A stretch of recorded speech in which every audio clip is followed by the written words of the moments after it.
Love Jewelers podcast. I'm your host, Fiona Morrison, and joining me today is our co-host, Mark Nelson. We're thrilled to have an incredible guest with us today, Will Vanaria, an award-winning metalsmith and educator joining us all the way from Waltham, Massachusetts. Will is a studio manager and an instructor at Metalwerx, as well as the owner of WMV Metalsmithing. Our conversation today will dive into Will's unique perspective on jewelry making, where he views art as a powerful tool to question, critique, and even humorously challenge the bizarre world we navigate. And I think you're going to love hearing his thoughts.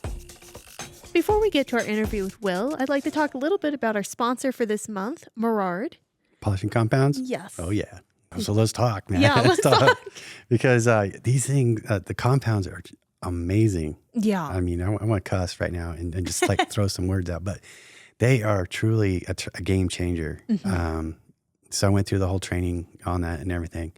Have you used them before? Or? I've used them a little bit here in-house with some of our production that we were doing. Yeah. They're such a nice material because you're not going through them as fast, which when you're working on heavy-duty production is a big concern. Do you know what color you're using? For the most part, I've ended up using the yellow. It's Okay. kind of, we jump around a little bit just because there's so many different pieces and parts and metals that we do in-house here that it just depends on what's on hand and what you're using. But you can always really sort of tell a difference between using a Merard compound versus using a lot of our other compounds that we have because... Yeah, and instantly. Instantly. The time saver on it too, because it polishes so fast. It's so clean. So clean. And I was joking around with our guy Phil and Tech. Yeah. And it's like, really, it took more time to change out the buffs than actually do the polishing. You know what I mean? Putting on all your gloves. Yeah. And he was telling me a story about one customer, and Phil would not let him place the order without getting these compounds. Oh, really? It was taking him like 3 hours to do these skull rings, Oh, no. And so he got a phone message when he got back to work a couple days later, and the customer's like, Phil, I need to talk to you about these things right now. And Phil was like, oh my gosh, here it comes. And the guy was like, these are amazing. Yeah. Why didn't you tell me first? Why didn't you tell me sooner? Yeah. Did he tell you the story about how he had a whole cabinet full of white diamond? White diamond, yeah, that he just tossed out as soon as he shed a single tear, because there's the end of an era. I know. And he's starting to like tear up as he's telling the story too. It was 25 bars of white diamond. So, but no, just watching those things in action, from, taking a rough cast, right off the tree and then to a high polish within a couple minutes. Yeah. That's 2 buffs, 2 compounds. Mm-hmm. And it's like, wow. And the cleanup is amazing. Yeah. Because you're not standing there either putting something through an ultrasonic for like 15 minutes and then standing there with a steam cleaner trying to get off all that compound and build up. Yeah. There's not much that's left. So there's a lot less you're trying to get off after. Yeah. And what is there is water soluble. Yeah. So, I mean, I used to use Windex. To get the compound off. I have heard horror stories of people doing that with reactions on skin. Yeah, I never had one of those, but that's good. It worked. I rinsed them really well. So good. It's just really amazing stuff. The company are so attentive to detail. Yes. Everything is engineered to work together.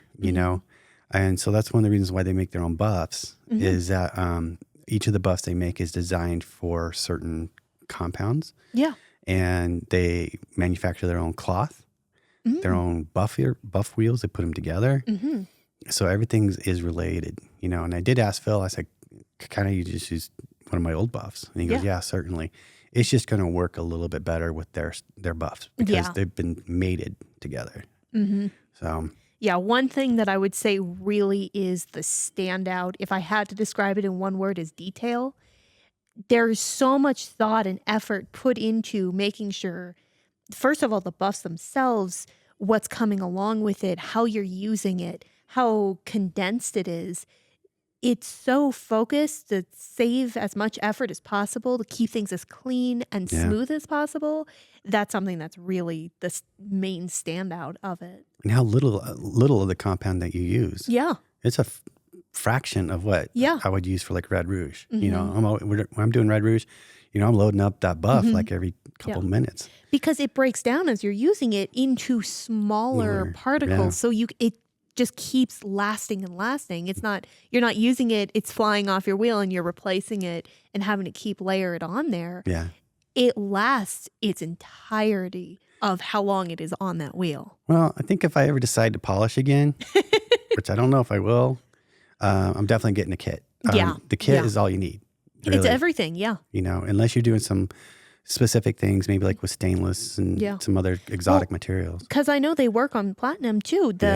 Even that orange is going to work on platinum. So you're not getting something that's a separate buffing compound you're using for that specifically. Yeah. You can use those 4 compounds on basically everything. And platinum's horrible to polish, man. I mean, like without those Merard compounds, it just takes so long, man. Yeah. You got to go through all the grits, all the sandpaper. Yeah. And it's just a big time commitment for sure. Really, any buffing is. Yeah. It is one of the longest single processes on a single part of the process. Yeah. So, Will, we were talking to Will, and he and I were talking, and I don't know if I've shared this story before, but I actually took a piece of silver jewelry to the ultimate high shine. Yeah. I mean, it's like mirror reflection. Oh, wow. And I'll never do it again. That was just too much for me, So yeah. And honestly, my design aesthetic for my work, I love the matte finishes, and I might take a little tiny component and polish that to get that contrast of finish. Yeah. And I was talking to Phil, and I said, "Can you use these compounds with the flex shaft and all those tools?" He goes, "Oh yeah, it works great." Yeah. So in fact, it's so funny because I think the first time I ever used this, I was helping out in customization, and Lynn, our master mold cutter, he is one of the most astounding people I've worked with.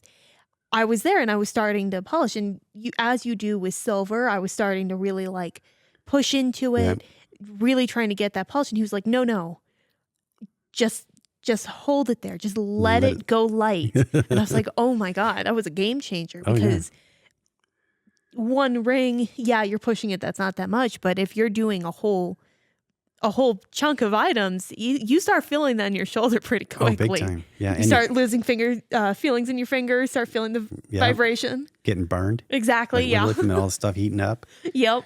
So light pressure. I mean, wheel rotation speeds. Yeah. Compounds, buffs, everything's combined and connected. So I look forward to using it for sure. Yeah.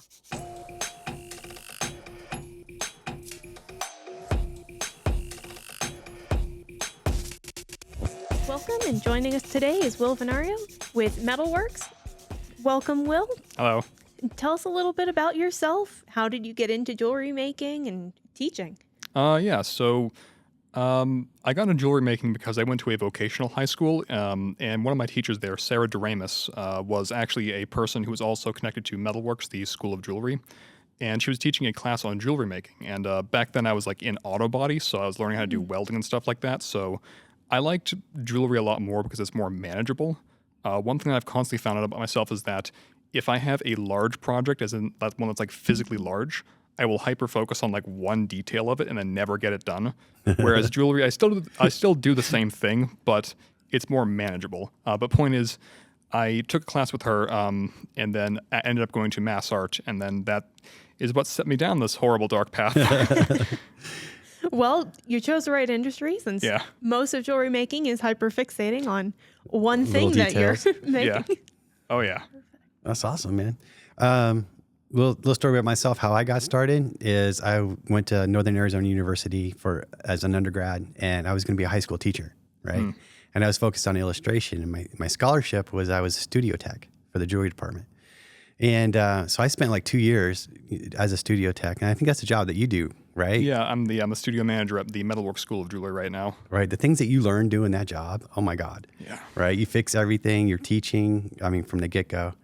And one day I had to take my first jewelry class, and my professor was like, Mark, you're pretty good at this. You should change your major. And I'm like, okay. And just a simple little decision like that, it can totally change the path of your life. So it's really cool to have you here. I've been a big fan of yours for a long time. Oh, thank you. I know that we did an article with you, 2 years ago? Back I in believe 22? So, yeah. Yeah. So been following your work and your videos, and so I'm really happy you're here, man. Yeah, I'm happy to be here. It's a very interesting place now. I'm from Boston, so like as I said earlier, it's when you're there, it's like surrounded by buildings and you can't really see that far. But like from my hotel here, it's just I can see everything for miles. And what you're like on the 3rd floor or something, right? 9th floor, actually. Okay, yeah, even better. It's crazy. Probably one of the tallest buildings in town then. Yeah. Oh yeah. So one of our projects here today is to figure out if you're going to be red or green. Gotcha. So for those who are listening or watching for the first time, New Mexico is all about the chili, right? So the red chili and green chili. So by the end of the day, we're going to find out which one you are. I look forward to it. You cannot find spicy stuff in Boston half the time. Like it caps out at mild and it just aggravates me unless you know like one specific store to go to. It's, I don't know. All right, we'll send you home. We'll send you home with some. Do you know Blaine Lewis? I don't actually. Oh, so he teaches he's the guy at New Approach, right? He used to come out and teach classes. And before he would leave home, he would go to the grocery store and load up a suitcase of frozen green chili. And by the time he got home, it was still frozen. So we'll load you up with some chili. Excellent, yeah. Fiona, do you got some questions for Will? Yeah, so tell us a little bit about Metalwerx. Tell us how you got into teaching from being a bench worker to teaching itself. So yeah, Metalwerx is a nonprofit art school in Waltham, Massachusetts. And I keep saying Boston because if I say Waltham, no one knows where that is. It's about 40 minutes west of Boston. Oh, okay. But yeah, we were a small jewelry school there. I believe it was started in 1998, I believe, and then moved to the current location in Waltham in 2006. Something like that. I remember when I was 16, I did actually go to Metalwerx with Sarah, and like David Baird cast a ring for me when I was there. Okay. So like it's been around at least since then. But yeah, we have a bunch of different topics ranging from, the standard Jewelry 1, Jewelry 2 affair to just more specialized topics. I think we're doing a chainmail coming up. But during the summer, we have like an insane amount of talent come down. Like we have Michael Boyd come down. We have people like Michael Good. And they just like teach these 5-day intensive classes that sell out immediately. And Wolf came down too. She was great. Kate Wolf? Yeah. Ann Wolf. She does Ann Mokume Wolf. stuff. She was great. Yeah. Very cool. And how would somebody go about signing up for these classes? It sounds like there's a lot more also now virtually. Yes, that's. I'm actually one of the people who helped them create the virtual program just due to like the absolute madness that was 2020. Oh, yeah. One weird thing that people don't really know is that when I was in college, there was a brief moment where I was about to go into like audio video editing. So I have like a lot of that like AV brain rot going on. So I like took a lot of those skills and we, developed a virtual curriculum. But yeah, if you want to like go to any of those, it's metalwerx.com and that's spelled WERX. Yeah.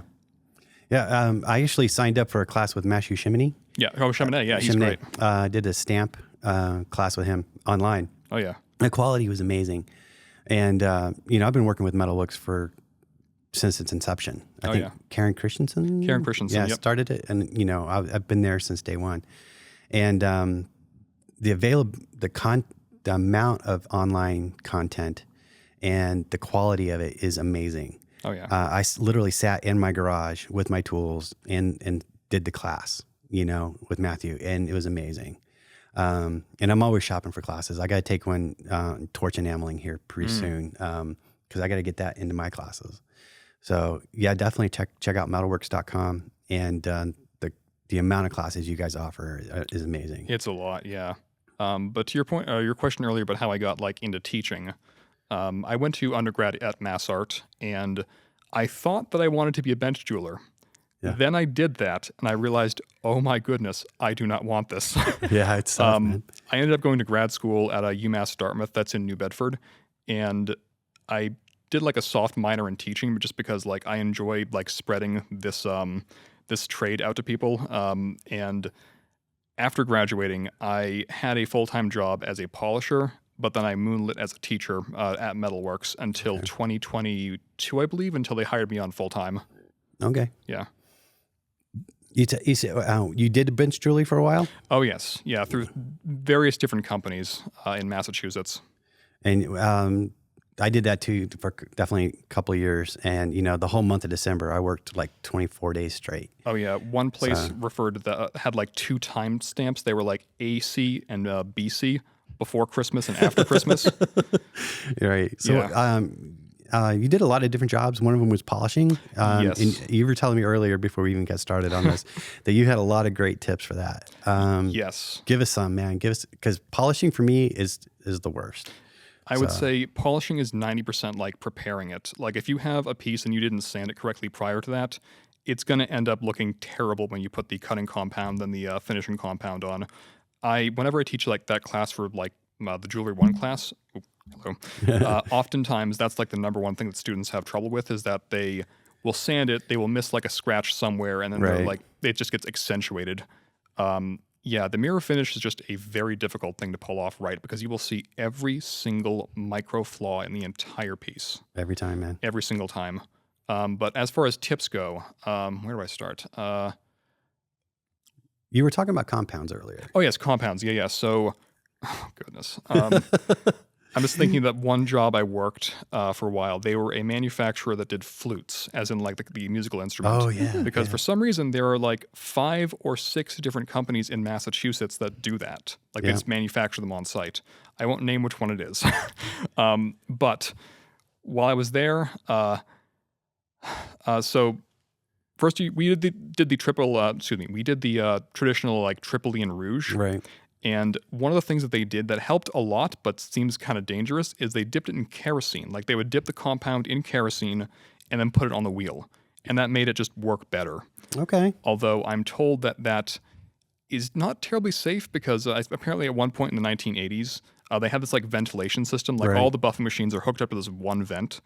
And back then, people were allowed to smoke in the building. Oh, yeah. So one of the polishers just like tossed a cigarette into the vent and just lit up the entire thing because there was a lot of like stray hairs from the buffing wheels and a bunch of kerosene everywhere. Oh my gosh. All right.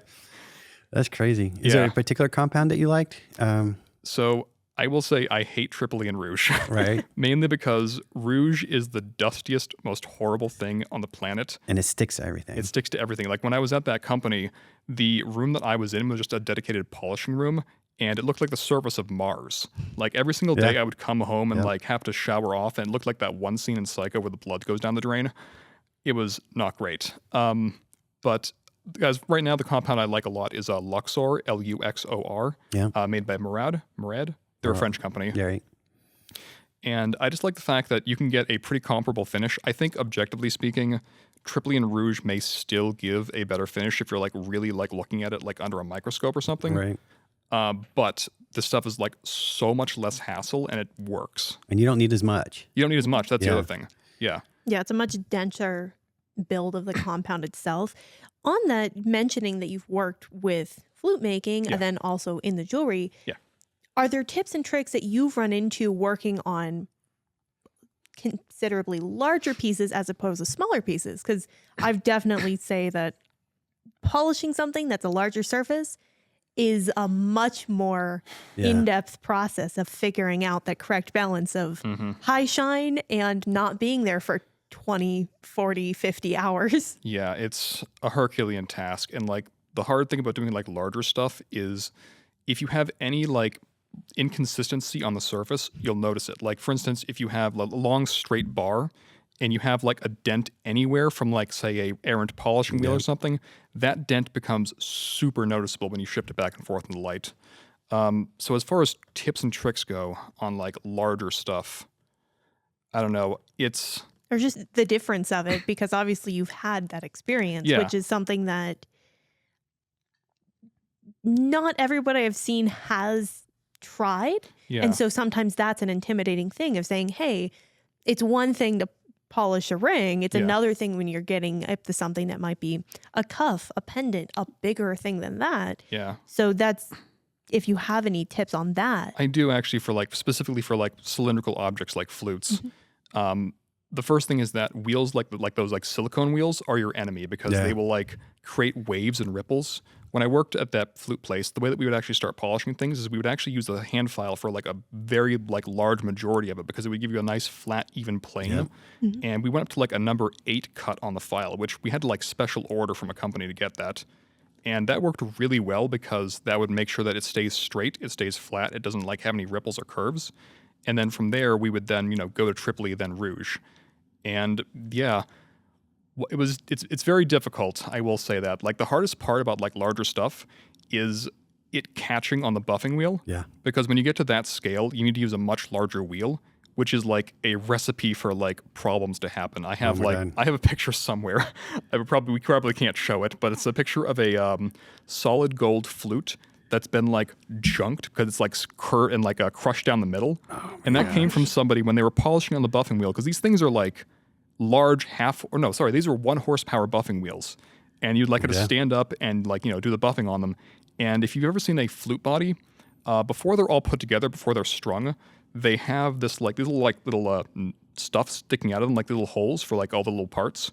And those catch like you would not believe. Yep. And so what happened was he was using the wheel, and then it just like caught and then like jumped out of his hand and then just like smacked against the wall. Man, I got so many stories. I got when I was working the bench, my first time in Flagstaff, my boss gave me a little pendant, and he said, go buff it, right? Yeah. And it caught and just literally exploded. Oh, yeah. I mean, it was gone. And the customer was on the way in. And he looked at me. He was so mad. And he goes, you get to tell him. I'm like, I don't want to. I don't want to do it. You do it. And so I had to go out there and tell the customer. And I was like, dude, man, it's my bad. I'm so sorry. My boss, he's working on getting a replacement like right now, So that's one story, right? And then I was at grad school at Texas Tech and had a guy, he was polishing an aluminum washer, right? Like a 6-inch diameter, right? Oh, goodness. And this poor guy, man, a couple months prior to this incident, he lost his 2 fingers on the table saw. Oh, geez. And so he got him reattached, he rehabilitated, and now he's polishing this washer, right? All right. So you see where this is going? I do, unfortunately. And so literally this buffing wheel wrapped up that washer, wrapped up the same 2 fingers, and it seized the motor. And thank God I was there as the studio tech, because that's our job, right? I got him untangled, and we got him back to the hospital. He kept the fingers, which thank God. Yeah. But things like that happen in a split second. Yeah.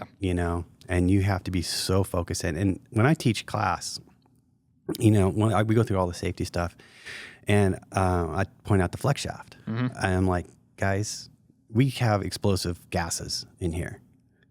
Technically, they can explode, right? Not the most dangerous thing in the shop. This flex shaft is the most dangerous thing. Oh, yeah, absolutely. Because it's unassuming.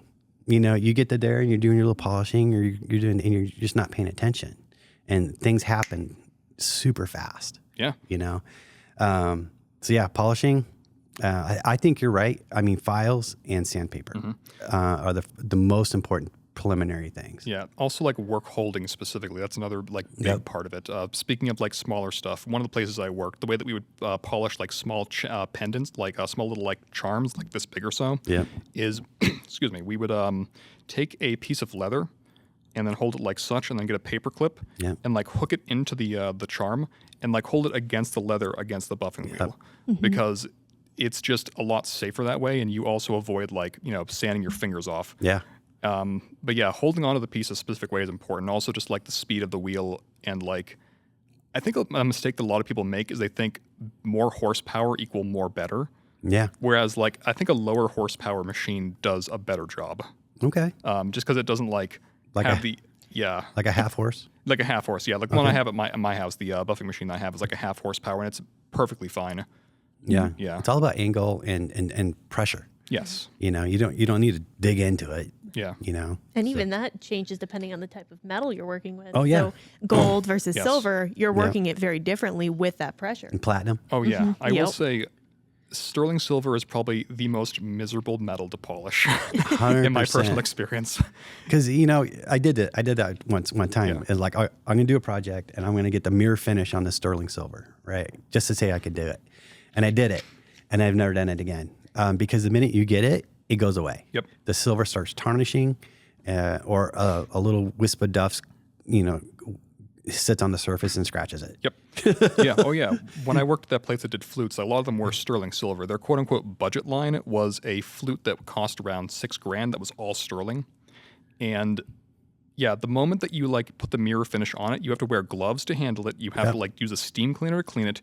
You can't touch it. You can't look at it. You can't breathe on it, because it will scratch with like zero provocation. Did you ever work on Argentium flutes? I have not. No.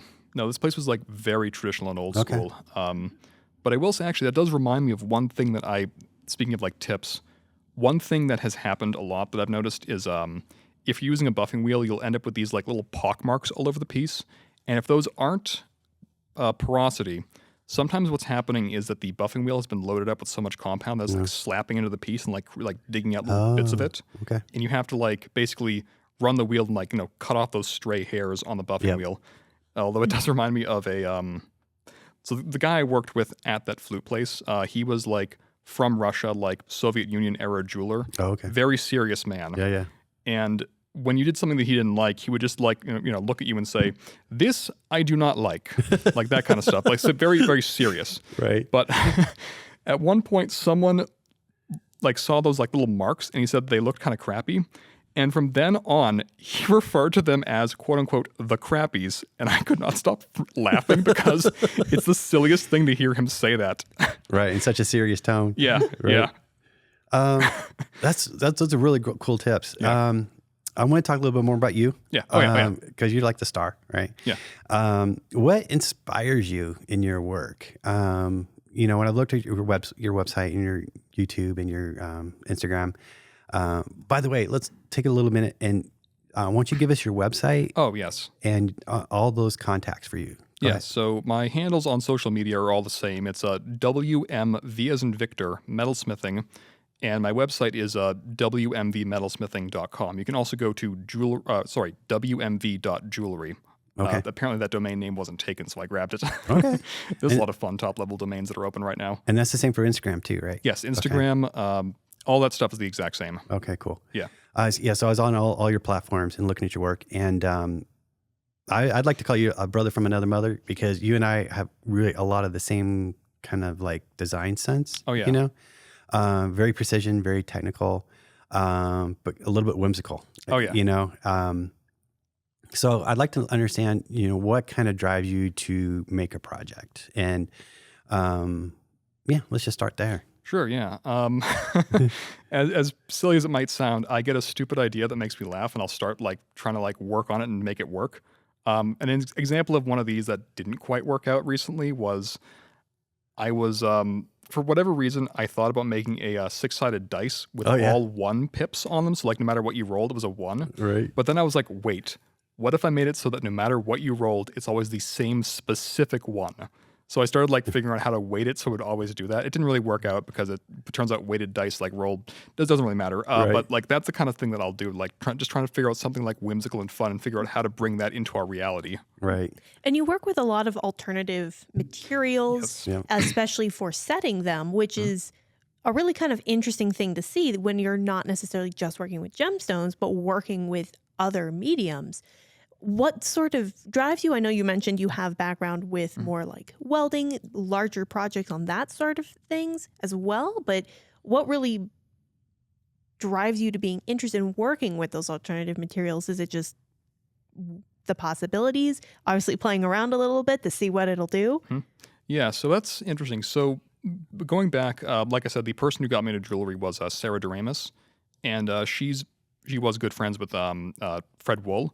And Fred was like a pretty big influence on like how my work looks. Yep. And I see it now. I really like his message about, just the viability of like different materials within your work and like what you can, like what that brings to it, like what it says, all that stuff. But mainly, I don't know, in grad school, my whole thesis was about challenging the material hierarchy, i.e. gold versus silver versus like coal. Right. And so I tried to like take a lot of these really strange materials and try and elevate them through craft and through care and through like just different sort of associations. Like, how do I impart the value upon this thing here? Like, one of my pieces is a piece where it's a big old talisman with the, it's based off of a talisman from the 1600s? No, 800s BCE, I think. It's the talisman of Charlemagne is what it's based off of. Okay. But instead of having a giant golf ball sized piece of sapphire in the center, it has like fossilized dinosaur dung. And the idea was like trying to make a form that both references it, points back to it, and then like adds value to it just by its association. Right. So just kind of playing with like this sort of idea of like what things are worth and how value is just very sort of fluid and subjective.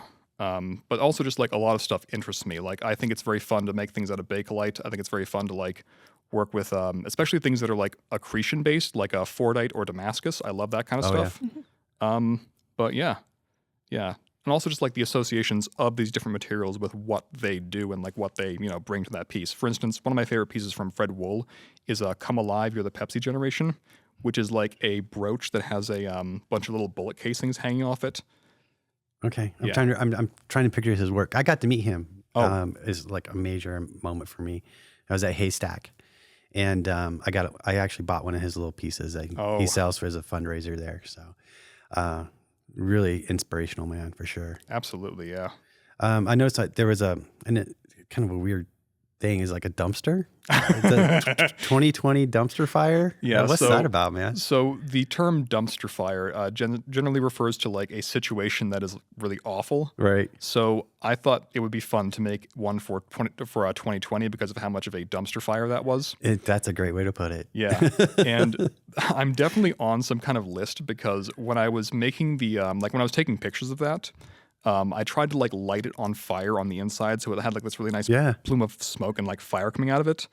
And I tried first, soaking a like a Q-tip, or no, sorry, like a piece of gauze with like some denatured alcohol, right? And that just created this nice blue, clean flame. And I'm like, I can't do this, so I just started Googling like how to make flame dirty or how to start fire with. So you're on the watch list now. Oh yeah, no, 100%. My handler is shout out to my handler Steve. Right. But I ended up using a dryer lint and then petroleum jelly, like stuffing it inside there and lighting it on fire. And I can include the video of that. I took a video of it with the pedestal of that being a garbage can that I tipped upside down. Yeah. Do you have any other hobbies? Working with all these interesting projects and materials, what else are you doing with it? That's a good question, actually. I do a lot of writing and I do a lot of like just research on like weird topics. I don't know. Sometimes I'll just get like really interested in something very strange and esoteric and then like go down a rabbit hole and all of a sudden it's 3 a.m. Oh man, I love your rabbit holes. Yeah. I mean, I remember one time on Instagram you posted this like silver bezel that melted through a brass sheet. Yes. And that was fantastic because that happened to me when I was an undergrad. I had silver just like disappear into brass. Yep. I'm like, dude, that totally happened to me. Let's talk about that Yeah. experience because I think people would really like to know what happened and your process for finding out what happened. Because that's one of the things I really like about you is your rabbit holes. Oh yeah. I mean, I just like take it for granted and I'm like, okay, I'm not going to do that again. You want to find the answer. Oh yeah. So let's talk about that. Yeah. So when did this happen? I think it happened when I was teaching at Salem State University for a minute. I was doing a demonstration in class, and it was on bezel making. So I had this brass backing sheet and then this fine silver bezel. And as I'm heating it from underneath, it like literally just goes through the metal, and you can see it on the other side, just like no clips through it. It passes through. It passes through. And I remember seeing that and be like, oh God, why? Oh God. And then like I quickly put it in the pickle pot, then pulled out the one that I made the night before, being like, hey, look, it's already done. It's great. And anyway, so after that class ended, I was just like in awe of this strange thing that happened. And I kind of forgot about it for a couple of years. Then I was reminded of it recently because someone had like mentioned a similar thing happening. And so I tried to get to the bottom of like what was going on with it. Yeah. So the first thing I did was I read Mark Grimwade's book. I think it's called, I forget the name of it. It's like green one. Yeah, I know that. I can see the book. Introduction to Precious Metals or something like that. Yeah.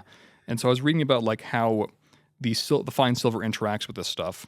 And then I started reading more in like Oppie Untrecht's books and trying to find an answer to it. And then it just decided that I'm probably just going to have to just experiment with it myself to see if I can recreate it. So I did several different little experiments where I like, took a piece of brass, made a bezel, and then put it on top.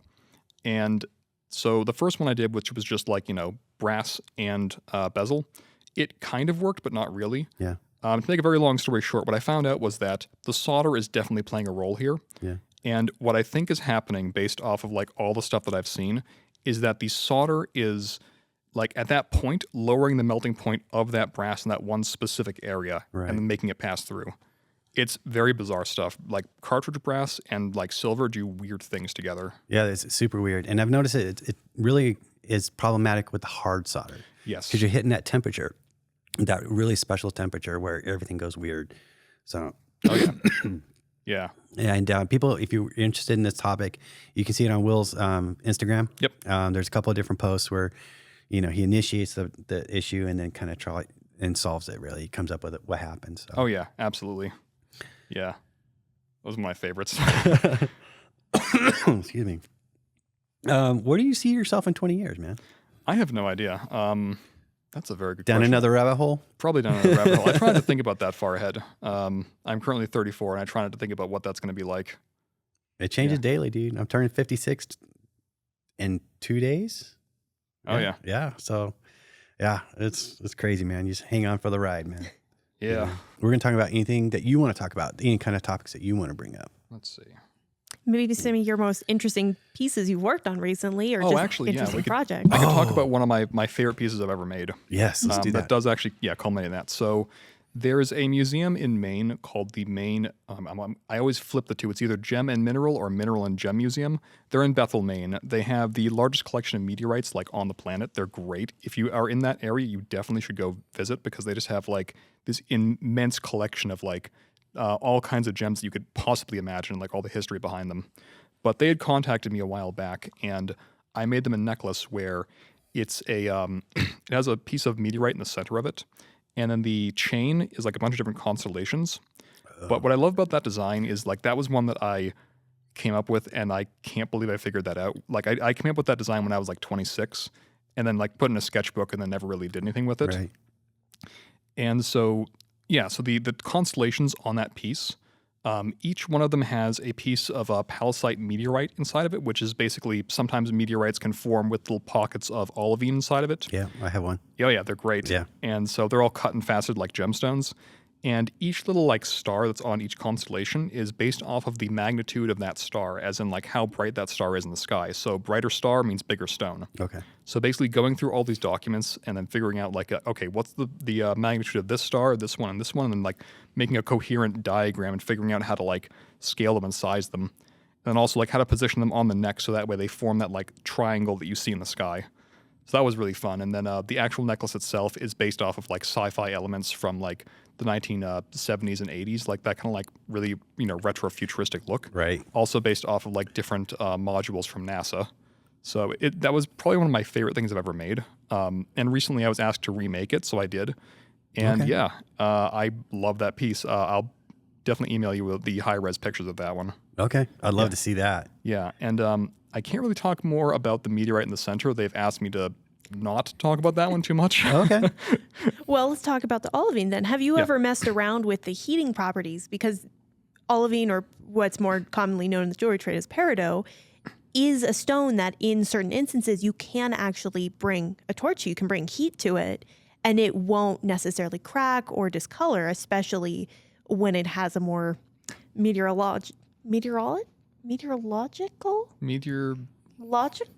adjacent? Yeah, quality to it. Yeah.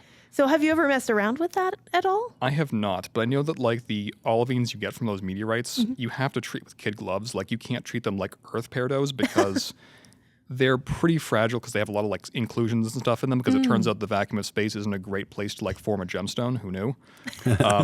But I know that one of the things that's been recommended to me by somebody who's worked with them a lot is do not do the kind of prong settings where you like fold corners over on them, like where you have a what they call those, like those V prongs. Yeah. Like avoid that. If you can, like try and like build the prongs up very slowly with a laser and kind of push them over, because they're kind of some of them are fine, but every now and again you'll get one that's like glass. Where it has like one flaw inside of it that makes it like, explode. I found out the hard way about that when I was first making that necklace, because I did a lot of tube setting with those. And the way that I've always done tube setting is I always would like, drill the thing in and then like kind of push the piece against my desk to like make sure it goes in. And I remember doing that at like, 2 a.m. and it was due like very soon. Yeah. And then I just hear a sickening crack. Yeah. And I'm like, oh no. The deaded crunch. Yeah. And you feel those things in your soul. Yeah. You can barely hear it, but you feel it in your soul, and you can go, "Oh my God, what did I do?" Yeah. But I got an extra one. I got it fixed. But like, yeah. So you have to be very, very gentle with them. That also means don't doing dumb things like what I did before, which is I made a pair of earrings with them. And are you familiar with those like texture wheels that are just like these spinning like steel things that like just smack into the metal? Yeah. So I thought to myself, this is just a pair of earrings that are like a simple like tube stud earring. And I thought to myself, I've already done high polish on this. I've already done satin finish. I've already made a bunch of these with like all the different finishes imaginable. Oh, let's go ahead and use one of these. And so I set the stone, do all the stuff to it, and then take it over to my pin vise and start using that tool on them. Yeah. And then I'm like, great, it's all done.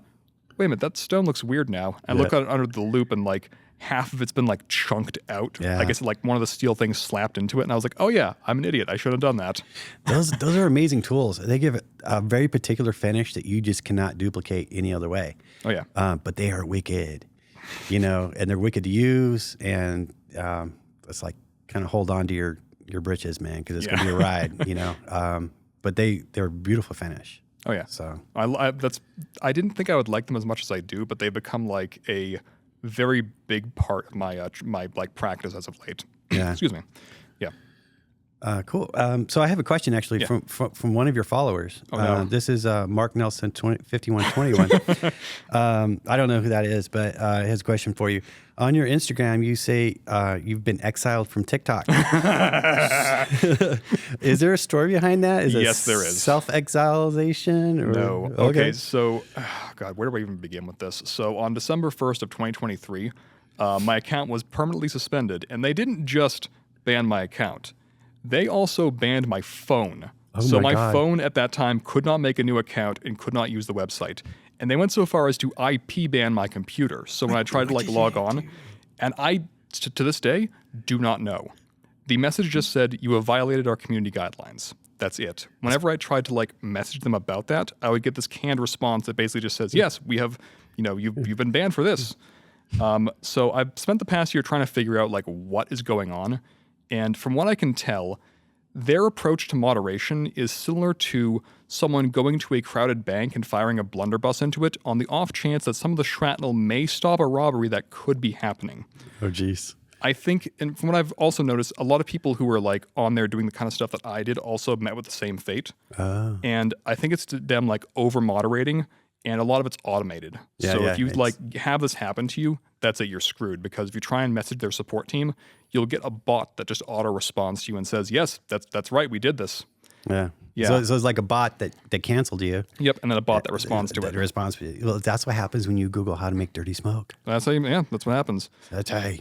But the insane thing is that I've seen multiple reports of this happening to people who just don't do anything on the website. It's just like their moderation bot will like hallucinate and then like ban someone. In fact, recently I went on there with a new account to like re-upload my old stuff to see if I can figure out what may have like set off an invisible tripwire. Yeah. And I found a couple interesting things out. One of them is that they have some way of like scanning content and looking for fire. And I noticed that with one of my things, I would upload it and then it would get like restricted, but then I would put a black censor bar over where the fire is and it would be fine. Huh. And another time, one part got like tagged for like sexually explicit content, and that was me opening a book and then using my finger to like highlight the parts on the book. So there's like some AI going on there, like scanning stuff. That is crazy, man. Yeah. Well, it does make you look cooler. Yeah. On Instagram. Yeah. You've been exiled from TikTok. Yeah. And also just like the other thing about that is just that, I don't know, like I had 175K followers on TikTok at that point, but the audience there is very siloed and it didn't translate into anything. So it's kind of like fake internet fame, kind of like how things were in like the early 2000s. I don't know. Yeah. Well, I'm loving your content on YouTube. Oh yeah. How to make sanding sticks. Very, very simple, right? Mm-hmm. But the way you do it and the way you teach and the way you explain things, you're going to take it from all different levels. You're like very basic to like very technical, and your video on checkering files, which I love, but I never took a minute to think, like beyond that. And you go in, your rabbit hole and kind of explain exactly how you're going to use that to get these patterns, Oh yeah. And the different types of grits and spacings and things like that. So I really encourage people who are watching and listening to check out your videos. You're very, very educational, man. Thank you. Love the way you teach, and you throw in humor, and you throw in, like I said, anything from very basic to like this is the high end technical stuff. Yeah. So, you got some more questions for him? Well, talking about your experience, all these projects you've worked on, some of your fun things that you've tried, what's some advice you would give to yourself at 10 years old? Oh, God. I was hoping you'd ask Several that one. things not to do, several people not to date, things like that. But like real talk, like the actual like biggest piece of advice I would give is like stop taking everything so seriously. Just accept the fact that everything is chaos and things are you're going to get pushed in weird directions. I don't know. It kind of like that. The one song by Talking Heads, "Once in a Lifetime," really like speaks to me because it's like your life is kind of on autopilot for a lot of different aspects of it. So just kind of accept that and understand that like things are going to happen. Your plans are not going to be like realized due to like external stuff happening. Right. Yeah. What about you, Fiona? What advice would you give to your 10-year-old self? Do the things even if you don't think you're going to need them or use them or be interested in them. Yeah. Especially in the jewelry industry. Yeah. I think I'd say to my 10-year-old self, stop being afraid. Yeah. You know what I mean? Because when I was 10 years old, man, I was making everything. I was growing up in Alaska and tearing apart engines just laying around. And I made all kinds of lethal warfare weapons and things like that, you know. Very much into D&D. Oh, yeah. You know? Speaking of that, Yeah. as a D&D character, who do you identify as? Oh, is it like a class or like... As the class. So I'm a career warlock player. Okay. Usually the Great Old One patron, just because I'm really into like 1900s fiction. But currently I'm the forever DM, so I'm just always the person DMing because no one else wants to do it. Right. But yeah, I'd say that just because you have an otherworldly pack and it's kind of like weird and sort of like Lovecraftian almost. Oh, that's amazing. Yeah, my favorite genre of fiction is like kind of like weird fiction. So my favorite series of like anything is The Dark Tower by Stephen King. Oh, okay. So that should give you kind of like a barometer of like where I'm at with that. Okay. Yeah, I grew up on fiction, super influenced by a lot of the that early art. Oh, yeah. I couldn't give you any names. I actually do have one, Dave Carson. I only Carson? know this because he recently put out an art book. Okay. One of my favorite artists of all time did a lot of the artwork for D&D and a lot of other like adjacent stuff like that. And his work has been hard to find like online. He like doesn't really have a website, but he finally put out a book that's like, you know, all of his stuff that he's ever done. It's like the most beautiful, horrifying thing I've ever seen. The D&D art is actually how I got started drawing. Oh, yeah. You know, I would copy a lot of that stuff. Yeah, it's got a very particular look to it, especially like the older stuff where it was like black and white and had like this very sort of like grotesque, almost like quality to it, if you know what I'm saying. It's super cool. Yeah.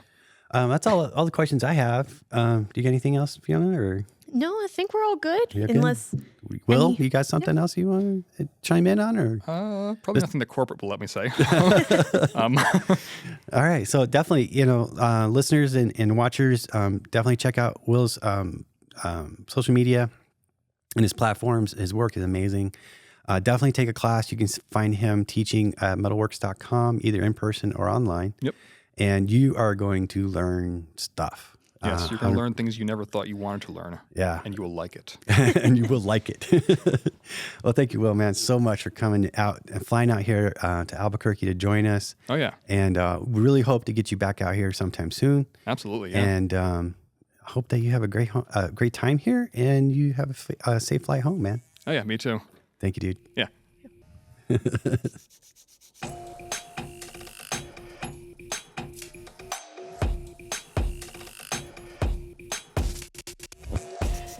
That was a really great interview with Will, wasn't it? it was just, he really messes around with so many different boundaries to push and things to prove and disprove in the jewelry industry that it's so good listening to all of his stories and all of his tests and examples. And oh, for certain, man. He's really helping me out with my classwork too. So, but we've had such a really great year. We've had some amazing guests with us. You know, one that really comes to my mind is personal to me is the interview we had with Jacob Morgan and Michael McRae, the guys that went to Bhutan. yes, And such an amazing story. yeah. And just thing that's happening and that they're doing. Yeah. And to teach that fundamental skill of making your own stamps in your own way. Yeah. I mean, it could only have come from Jacob, you know? So that was one of my favorite ones. What's one of your favorite ones? You know, I really loved all of our conversations with JJ, everything that we were getting into, and just, it really brings back that early experience of being a student and being someone learning, a student to yourself, and really focusing back on, at the end of the day, we're all still learning. There's Yeah. still so many things. So Every day. staying in that mindset and remembering that even when you're teaching something, to stay in that mindset of being a student the whole time. And his generosity and sharing Yeah. is amazing as well. And which, we've had so many great guests, and I'm really looking forward to next year, Yes. 2025. Yes. You know? There's lots of new ideas. New ideas, new happenings. Yeah. Going to be lots of conversations with lots of artists, really broadening everything that we're talking about. Yeah, one particular guest in particular will be our first all Spanish episode. So we have, I think it's an artist from Chile, I believe. Chile? Yeah. I don't know how to say it right, but so that's all going to be in Spanish. Yeah. So that's the first for us, which is amazing. We needed to do that. Yeah. And, we're kicking around some other ideas, though. The guys upstairs, they're like, okay, I got some stuff I want to try out. I'm like, what? Maybe some live stream stuff. Yeah. So we're looking at our technology and our abilities to do things and kind of get out there in a little bit and try some different stuff. Yeah, that'll be fun. I think all these new things to try, new things to learn. Yeah. We had to do a background check on the new guests and see if they have any musical abilities. Exactly. Because when we played JJ's song as part of the podcast, that was one of the best things, coolest things ever, man. Yeah.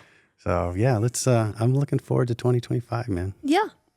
Can't wait. That's all for today's show. A big thank you to Will Vanaria for joining us on the show today. It was a pleasure learning more about Will, his creative process, and his unique approach to jewelry making. Learn more about Will by visiting wmvmetalsmith.com or at metalwerx.com. We'd also like to thank today's sponsor, Merard. Crafted from premium aluminum oxide abrasives and animal fats, Merard compounds offer unmatched consistency and reliable performance. Now, through the end of December, use code RIOMERARD at checkout to get 10% off select Merard polishing compounds, cloths, and buffs. Do you have a question you'd like answered on the show, or do you want to submit ideas for future episodes? Email us at podcast@riogrande.com. Until next time, thank you for listening and have a great day.